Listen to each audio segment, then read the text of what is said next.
you're a Parcells guy. Yeah. He always said, right around Thanksgiving is when you know whether you got it or not. We're not there yet. We're close. Well, So I want to run through some teams with you, and you tell me if you think they're Super Bowl worthy. Like all right, I'm going to keep it short. I know that. And I let's start with the Patriots. Are they Super Bowl? Got it. Yeah. Got it. Yeah. Got it. I'm a huge fan of Mike Vrabel. I've been a huge fan of Mike Vrabel. I still don't understand what the Tennessee Titans were thinking with letting him walk out of the door. But you see the tone and you see how much it has changed. And then, too, they seemingly have the most important position in football, right? And that's the quarterback. And sometimes being young and dumb makes you a really dangerous team. And I don't care if, it's a game in Foxborough or a game in Berlin or a game in Tottenham where you've been a bunch of times, Rich. They just going to go out and play and do whatever it takes to win. I think that's Mike Vrabel's mentality, and he got a quarterback that don't know no better other than just to go out there and make plays and ball. Yeah, Belichick had one as well in his second season in the National Football League, and they won it all and didn't know any better either. So, okay, what about the Broncos? Very shaky on the Broncos, Rich. Offensively, I worry about them. And that's crazy to say with a Sean Payton team. But defensively, this team is really, really good. And can they get hot? Yeah, we've seen them get hot and score 33 points in a quarter. So, yeah, but it's been a little volatile on that offensive side. It's been too many slow starts for me to make them 100% a contender.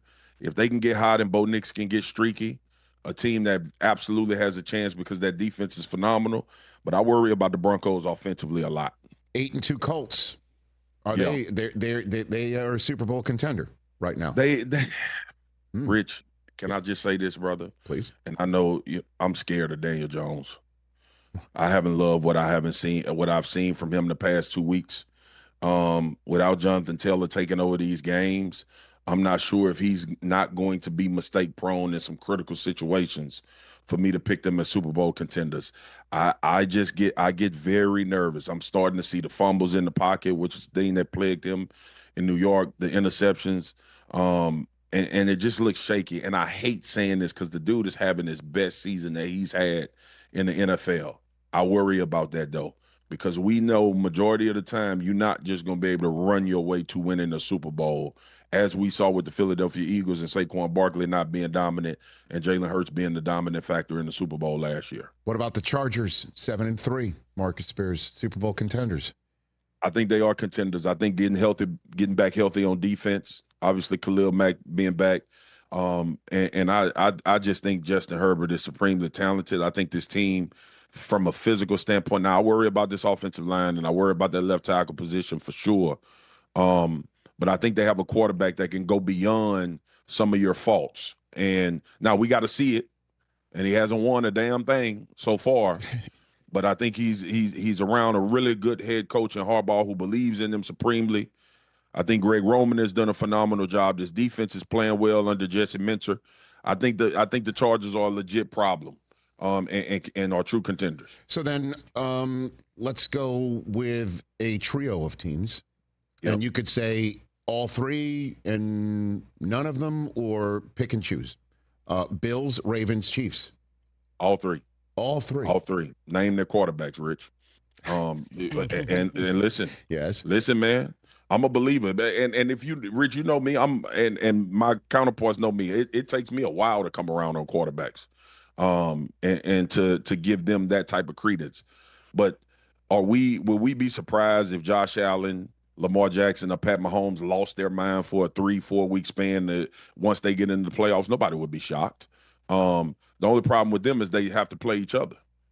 But Lamar Jackson in the playoffs, I know hasn't been great, but we know what he's capable of. We've seen Josh Allen play to the highest level and still lose with 15 or 13 seconds on the clock.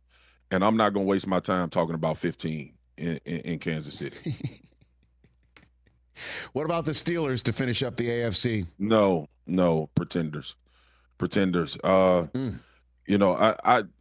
defensively has been a very disappointing year on that side of the ball. There's a lot of dudes on that side of the ball that I love. Pat Queen, Cam Hayward, TJ Watt, and they would all tell you we haven't played to our standard. Jalen, back there. We've seen them play well. They had a couple of weeks where they looked dominant, turned the football over against India a bunch of times, and still only won the damn game by 7 points.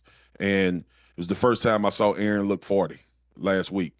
And I said this about Tom Brady his last year in Tampa. When those fast big dudes start coming down the center of the pocket and you start second guessing if you're going to stand in there and try to deliver one, that's probably when it's time for you to hang it up and go home. Hey, you made it all the way to the end. Thanks for that. Check us out every single day streaming live on Disney Plus and the ESPN app 12 to 3 Eastern.